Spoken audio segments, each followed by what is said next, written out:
नमस्कार, good evening. उम्मीद है आप सब बढ़िया होंगे। आज एएफओ प्रीलिम्स के बारे में हम डिस्कशन करेंगे क्योंकि 4 दिन बाकी हैं और आप में से काफ़ी बच्चों के मैसेज और कॉल थे कि सर 4 दिन में क्या करें कि एग्ज़ाम क्लियर हो जाए। और दूसरी सबसे बड़ी बात जो है वो उन बच्चों के मैसेज कि सर अभी 4 दिन में स्ट्रेस बहुत ज़्यादा बढ़ रहा है, ऐसे लग रहा है कि जैसे कुछ भी नहीं पड़ा।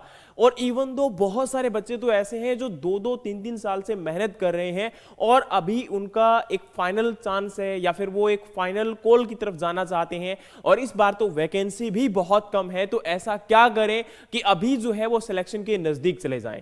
देखो दोस्तों, मैं आपको एक छोटी सी बात बता दूं कि मैं किसी प्रकार का कोई चमत्कारी बाबा नहीं हूं और ना ही मैं आपको कोई जादू मंत्र देने वाला हूं। मैं आपके साथ छोटी छोटी 2-3 बातें करूंगा जो अगर आप इंप्लीमेंट करते हो तो मुझे लगता है कि आपका आराम से सिलेक्शन हो जाएगा।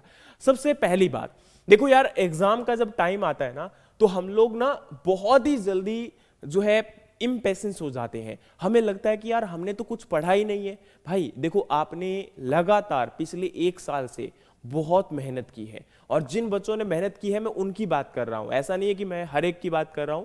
आप में से काफी बच्चे ऐसे भी होंगे जिन्होंने बिल्कुल भी कुछ नहीं पढ़ा होगा और अभी 4 दिन में सोच रहे होंगे कि कैसे एग्जाम क्रैक कर लूं। तो शायद आप लोग इस जगह पे गलत हैं क्योंकि 4 दिन में कभी तैयारी नहीं होती है। हाँ, ये 4 दिन उनके लिए क्रूशियल है जिन लोगों ने पिछले 1 साल या 6 महीने, 8 महीने, 4 महीने मेहनत की है उन बच्चों को लेकर। क्योंकि अब उन्होंने जो मेहनत की है ना, इस टाइम पर आकर क्या होता है कि माइंड ना थोड़ा नेगेटिव होना स्टार्ट हो जाता है। अब नेगेटिव होने के कारण क्या है, मैं सबसे पहले आपको बताना चाहता हूं।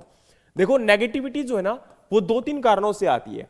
पहली बार तो इस बार का जो कारण है वो है कि नंबर ऑफ पोस्ट। देखो, इस बात को समझने की कोशिश करो कि नंबर ऑफ पोस्ट ना तो आप ज्यादा मानकर चलो ना आप कम मानकर चलो। जितनी पोस्ट आपकी हैं उन्हीं को मानो और आपको केवल और केवल एक पोस्ट चाहिए। और ये भूल जाओ कि दुनिया के अंदर बाकी लोग भी हैं।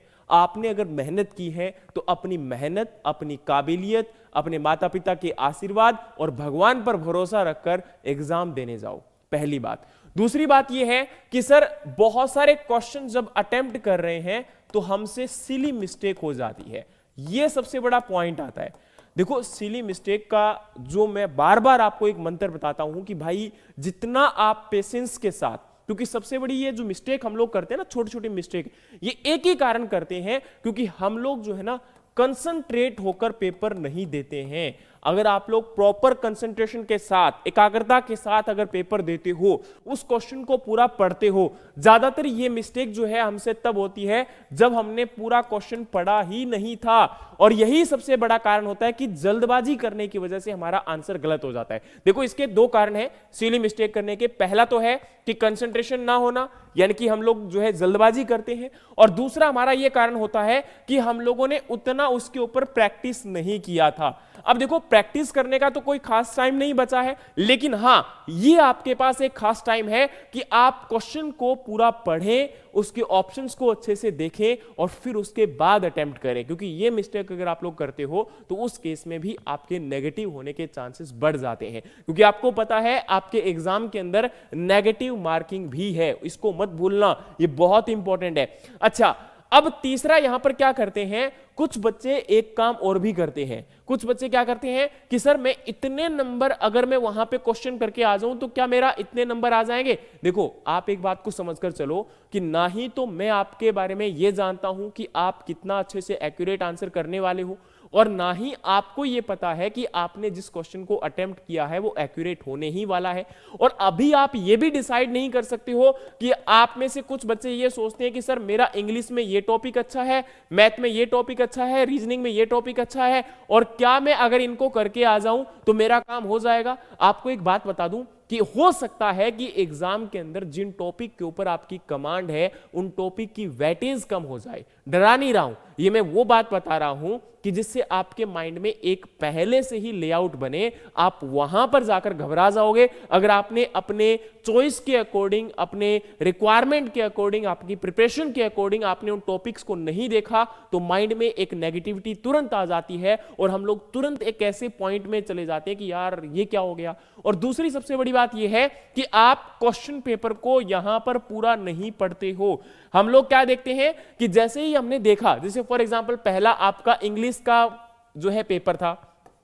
अब इंग्लिश का सब्जेक्ट में जब क्वेश्चन आप लोग करने लगते हो तो हो सकता है कि पहले आपके ऐसे क्वेश्चंस हो जो आपको नहीं आते हैं, पहले ऐसे टॉपिक हो जो आपको बिल्कुल नहीं आते हैं। आप एक काम करो, पहले आगे बढ़ो और आगे की तरफ बढ़कर विद इन 1 या 2 मिनट में सारे क्वेश्चंस को अच्छे से देख लो। आप ये देख लो कि आपके अकॉर्डिंग कौन से ऐसे टॉपिक हैं जो आपको अच्छे से आते हैं। जिस क्वेश्चन पे आपको लगता है कि मुझे नहीं आ रहा है उस पे टाइम अभी आपका वेस्ट मत करो। कई बार क्या होता है, बच्चे ना एक पैसेज जैसे मान के चलो, कुछ बच्चों की पैसेज में कमांड बहुत अच्छी होती है, लेकिन कई बार क्या होता है पैसेज ना काफी हार्ड होता है, पैसेज की लैंग्वेज काफी मतलब टफ आ जाती है, तो हम लोग घबरा जाते हैं कि यार मेरे को तो एक ही टॉपिक आता था और उसमें ही मेरी कमांड अच्छी थी और यही मेरे लिए हार्ड आ गया, तो अब मैं क्या करूं।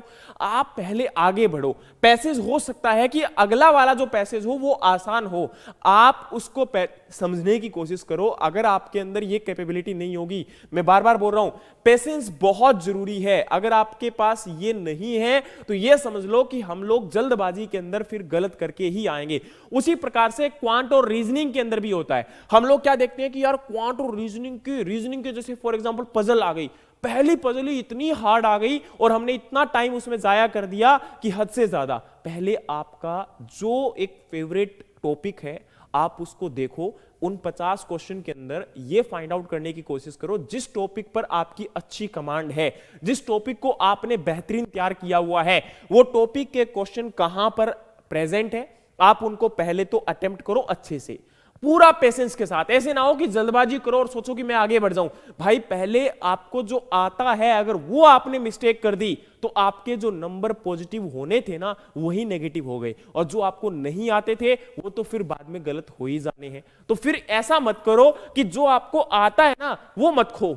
सबसे जरूरी चीज ये है, और ये मिस्टेक हमेशा बच्चे करते हैं और मैं बार बार आपको बोलता हूं। मैं यहां पर देखो कोई बहुत बड़ी पीपीटीज वगैरह लेकर एनिमेशन लेकर भी आ सकता था, लेकिन मेरी रिक्वायरमेंट ये नहीं है। मैं आपको वो बताना चाहता हूं जिस चीज को आप रियल में फेस करते हो, और मेरा ये मानना है कि अगर आप इस बात को समझ गए तो एग्जाम के अंदर आधी से ज्यादा जो आपकी गलतियां होती है, जिन बच्चों की मेहनत पिछले 1 साल से 2 साल से 3 साल की है, उन बच्चों की मेहनत नहीं खराब होनी चाहिए। बाकी कोई फर्क नहीं पड़ता, उन बच्चों को कोई फर्क नहीं पड़ेगा जो शायद अभी एक बार भी नहीं पढ़े हैं, जो पहली बार बिना पढ़े एग्जाम देने वाले हैं। उन लोगों के माइंड बिल्कुल फ्रेश होते हैं, लेकिन जिन लोगों के लिए 1 साल 2 साल 3 साल का टाइम निकल चुका होता है ना, उनको टाइम की कीमत पता होती है और उनके लिए ही सबसे बड़ी बात है। लेकिन जो पहली बार एग्जाम देने जा रहे हैं और मेहनत के साथ एग्जाम देने जा रहे हैं, उनको मैं ये बात जरूर बोलूंगा कि ये मिस्टेक आप लोग मत करना, क्योंकि ये बच्चे मिस्टेक करते आए हैं जो पिछले 2 साल से 4 साल से बोलते हैं कि सर मैं 1.25 से रह गया, मैं 0.1 से रह गया, मैं 0.50 से रह गया, मैं 1 नंबर से रह गया। कोई फर्क नहीं पड़ता, आप चाहे 0.25 से रहते हो या फिर आप 8 नंबर से 10 नंबर से रहते हो, आप बराबर हो। आपको पूरा 1 साल का इसी पोस्ट के लिए इंतजार करना पड़ता है। तो इससे अच्छा है कि आज इस मिस्टेक्स को करने से बचे। आपके अंदर जो पोटेंशियल है, जो आपकी क्षमता है, जो आपके अंदर कैपेबिलिटी है, उसको यूटिलाइज करो और अच्छे से इन क्वेश्चंस को अटेम्प्ट करने की कोशिश करो। यही एक तरीका है एकमात्र जिससे आप इसको निकाल सकते हो। तो ये जो मिस्टेक आपको मैंने बताई है जो आप लोग करते हो, और जहां जहां जिस जिस जगह पर आप लोग कहीं ना कहीं स्टेगनेंट करते हो, उनके बारे में अगर कोई डाउट है तो मैं फिर बोलता हूं कि अगर आपको लगता है कि कोई पॉइंट में लेकर, कोई टॉपिक में लेकर अगर आपको डाउट है तो एक बार प्लीज मैसेज करिएगा। मुझे लगा कि ये आपके लिए रिक्वायरमेंट है तो मैं डेफिनेटली उसके ऊपर आपको वीडियो बनाकर आपको बताने की कोशिश करूंगा। लेकिन हां, एक क्वेश्चन कोई भी बच्चा मत करना कि सर मैं कितने क्वेश्चन अटेम्प्ट करूं कि जिससे मेरा सेफ मार्क्स हो जाएगा। आपको बता दूं कि पेपर के लेवल के ऊपर डिपेंड करता है कि आपका कितना सेफ मार्क्स होगा, और आप डिसाइड नहीं करते हो कि पेपर का लेवल कैसा होगा।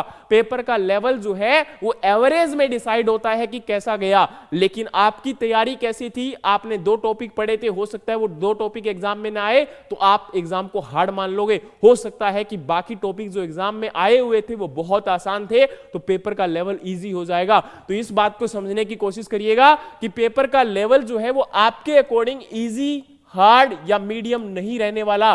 आप उस पेपर को डिसाइड नहीं करने वाले हो, तो इस बात को समझकर चलो कि आपका एग्जाम की जो तैयारी है वो अच्छी है। आपको केवल एक पोस्ट के लिए फाइट करना है। नंबर ऑफ पोस्ट बढ़ेंगी कि नहीं बढ़ेंगी, इनको आप लोग बिल्कुल इग्नोर करो, और जो क्वेश्चंस आप लोग अभी तक अटेम्प्ट कर रहे थे, जो प्रैक्टिस आप लोग कर रहे थे, उसमें और ज्यादा आप लोग फोकस करो। और हो सकता है कि आप में से कुछ बच्चों ने टेस्ट सीरीज जो भी परचेज की होगी, मैं ये बोलूंगा कि 10 से 12 टेस्ट आप आने वाले 3 दिन में लगा लेना, और साथ में उनका पूरा रिवीजन कर लेना। उनके अंदर कहां मिस्टेक आपसे हुई है, कोई गलती अगर कहां से आपसे हुई है, तो वो सारा आप लोग ऑब्जर्व कर लेना, तब जाकर आपको जो है यहां पर सुकून मिलेगा। और मैं एक ही बात बोलता हूं कि भाई जितना आप लोग प्रैक्टिस करोगे, जितना आप लोग मेहनत करोगे, उतना ही आप लोग शाम को अच्छे से सो पाओगे। और लास्ट में एक ही चीज बोलना चाहता हूं कि आप लोग पेशेंस के साथ, कंसिस्टेंसी के साथ, और जितना हो सकता है अपना माइंड एक जगह पर टिकाकर उस एग्जाम को देने की कोशिश करिएगा।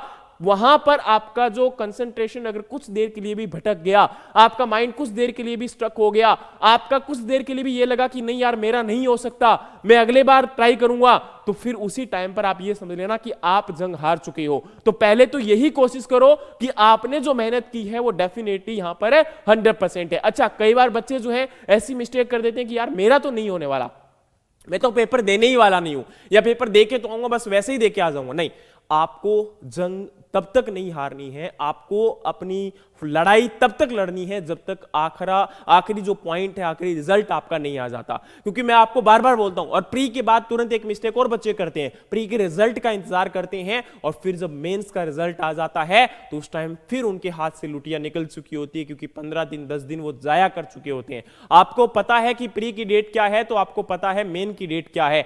दोनों के बीच में टाइम बहुत कम है, तो अपनी तैयारी में तुरंत जुट जाना। दोनों में किसी प्रकार का कोई गैप आप लोग नहीं छोड़ोगे, ठीक है? तो उम्मीद है कि ये बात आपको समझ में आ गई। और भी अगर किसी प्रकार का कोई डाउट आपको है तो नीचे कमेंट बॉक्स में जरूर बताइएगा। और हां, आप लोग क्या सोचते हैं, क्या आपका माइंडसेट बोलता है, ये भी नीचे कमेंट बॉक्स में जरूर बताइएगा। Thank you so much, have a great day. जय हिंद, जय भारत।